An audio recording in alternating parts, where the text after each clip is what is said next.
Hi there. So today we're in the kitchen, or I'm in the kitchen, and I'm going to be making a vegetable chili with some Borlotti beans that we grew last year. We had a really good year last year with lots of Borlotti beans, and we froze some, we dried some, and we've still got plenty for the next 4 months until the next set of Borlotti beans actually starts coming along. So I'm going to make a quick vegetable chili, and I'll take you through the cooking process. Here we have our ingredients.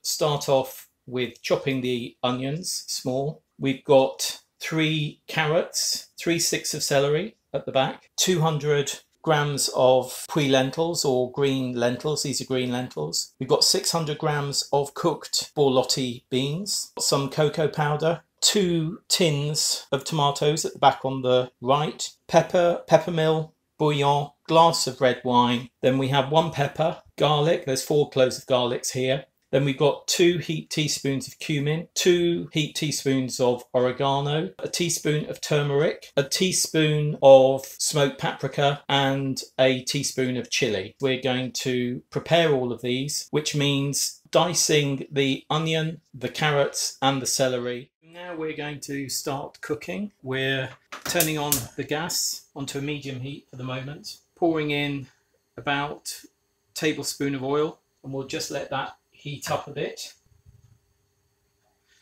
You don't want to burn olive oil, as you may have seen when Richard was doing the moussaka. Olive oil's good for you. It's one of the better oils, but you don't want to burn it. You can fry with it, but just don't do too high like this. Okay, so now we're going to add the onions. So that's all the onions in. Now the onions are in, I'm going to turn the flame up a bit, and we're just going to saute that for about 5 minutes. Okay, so this has now been cooking for about 5 minutes. The onions softened quite a bit, and now we're going to add the celery and the carrots in here. As with all cooking, your hands should be clean and recently washed, as mine were. We can hear that sizzling away. Just going to turn the heat down a little bit now. Now this looks like a lot of vegetables, but again, as Richard said in the moussaka recipe, these will actually cook down and they're going to release a lot of liquid. And we want to keep some of that but cook most of it off. So this is now going to cook covered for 5 minutes. Give it a stir halfway through, but I'm going to pop the lid on now and let that cook for 5 minutes. Okay, so you can see that this has cooked down a little bit. It's all gone quite glistening. The carrots have just started softening. The celery obviously has as well. And now we're going to add our spices. So you will see here that I've actually added garlic. This is the chopped garlic. Again, this is 2 teaspoons of cumin, 2 heaped teaspoons of cumin, 2 heaped teaspoons of oregano, a teaspoon of smoked paprika, teaspoon of turmeric, and a teaspoon of chili powder. Obviously, if you prefer more chili, you can add more chili. If you like less chili, add less chili. The paprika gives it a nice smoky flavour, which goes well with the cocoa powder that we're going to add later. So we'll just tip that in now. And then we're going to stir that through. And just let that cook away for a minute. You sometimes hear about people cooking out the spices. That's what is happening here. Often people put the spices in right at the beginning, depending if they're using whole spices. So if you were deciding you were going to put some coriander in here, or you were going to put fennel seeds or cumin seeds, then you could put those in at the beginning and just give them a little toasting before we started frying things off.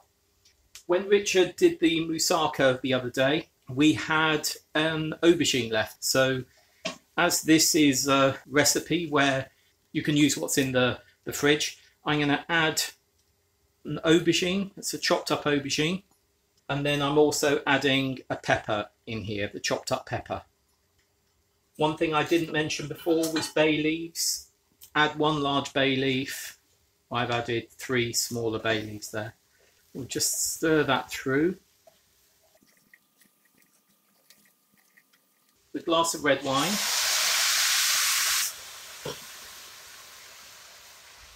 Again, give it a stir. And I'm also adding the bouillon that we spoke about, which has been made up to a pint with boiling water. So just follow whichever stock you're using, just follow the instructions to make it up to a pint. As you can see, it's lots of colour in there, lots of really nice colour.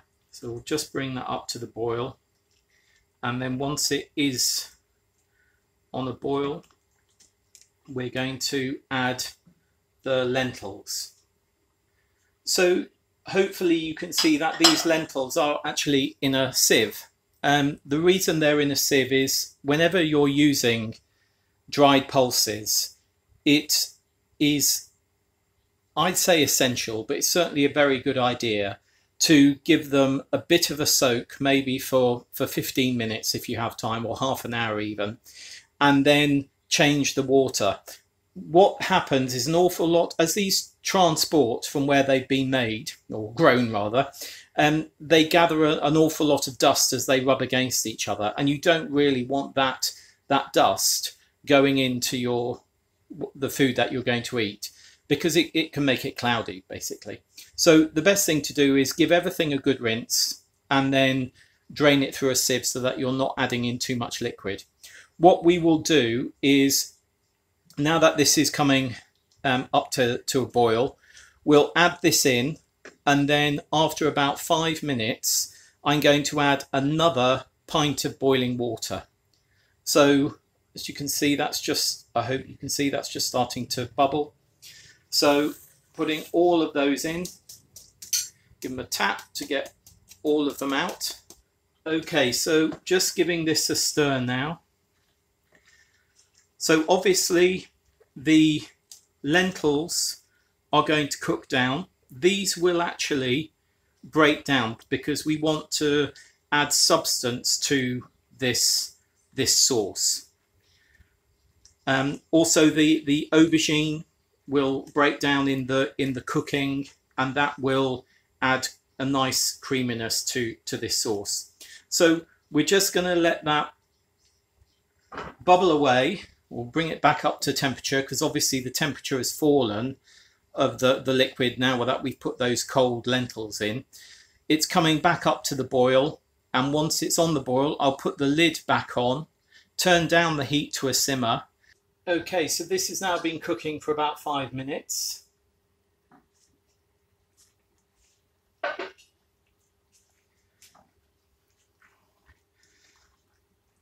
That's looking lovely, I must say. It's smelling fantastic. That's all the vegetables and obviously all the spices that are in there, but all those flavours are going to come together even better. So what we're going to do now is we're going to add the cocoa powder. Now this is not drinking chocolate, just in case you think it is. It's cocoa powder, so this is unsweetened cocoa powder. This one is actually from Lidl, and you just get it where their bakery section with eggs and flour and all of that. So that's that's a tablespoon that has gone in there. Now, some of you might be wondering, well, why are you putting chocolate in a dish like this? It doesn't taste like chocolate, first of all. Once this is all cooked down and all the flavours have melded together, it doesn't taste like chocolate. It gives it a lovely velvety, flavour which is reminiscent of chocolate, but it's not chocolate. As I'm sure some of you know, there's a number of brands of chocolate now that sell chocolate and chili. And this is obviously what we're doing here. It's a Mexican flavour in particular, or South American flavour of chocolate and chili going together. So what we're going to do now, that's all pretty much mixed in and has deepened the colour significantly. So now we're going to add 2 tins of tomatoes. Just so happens one of them is chopped and one of them isn't chopped. So these are just plum tomatoes. Obviously, if it's in season, you can use your own tomatoes. So we'll just burst, quite like this, you just burst the tomato rather. Did I say tomato before, or did I say potato? Well, it doesn't matter. There we are. It is tomato.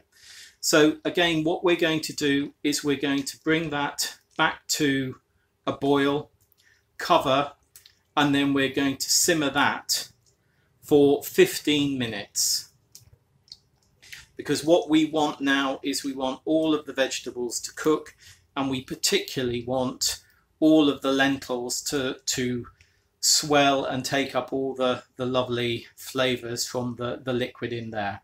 So we're going to put the lid back on there now and let that, so I'm going to put the heat up a bit. In a moment I'll give it another stir, and then we'll turn it down to low and simmer it for about 15 minutes. Okay, so as you can see, this is bubbling away nicely. You can now see that the lentils are starting to swell and cook. As I said before, what we want those to do is we want those to break down.